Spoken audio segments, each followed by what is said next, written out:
I'm seeing here a million different journeys. Exactly right. Give us an example of a few of them of what Americans seek out from Papua New Guinea.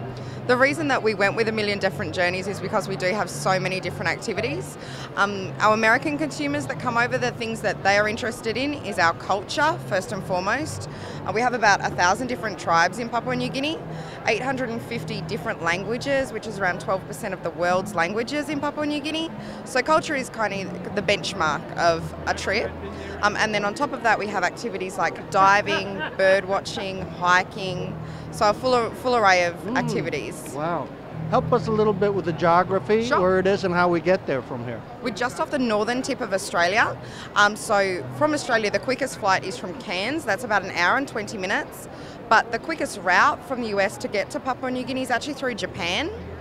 We have flights from Japan, Singapore, Manila, Honiara. So flights through all over the Asian and from Australia as well. But the quickest way is through Japan. What would be the description of a typical American visitor? It sounds like culture, nature, Yeah. those types? Yeah, we really say for Papua New Guinea we have travellers, not tourists, because it is an adventure experience. Okay. Generally, people come for a minimum of 10 days, so they're just looking to escape their daily life and step back to a time that people seem to have forgotten about, but in Papua New Guinea it's still a living, breathing culture. So eco-enthusiasts and then enthusiasts from scuba diving and bird watching and that kind of thing. We get a lot of people interested in those activities. Age group wise, how does that break down? Our average traveller is between 45 and 65.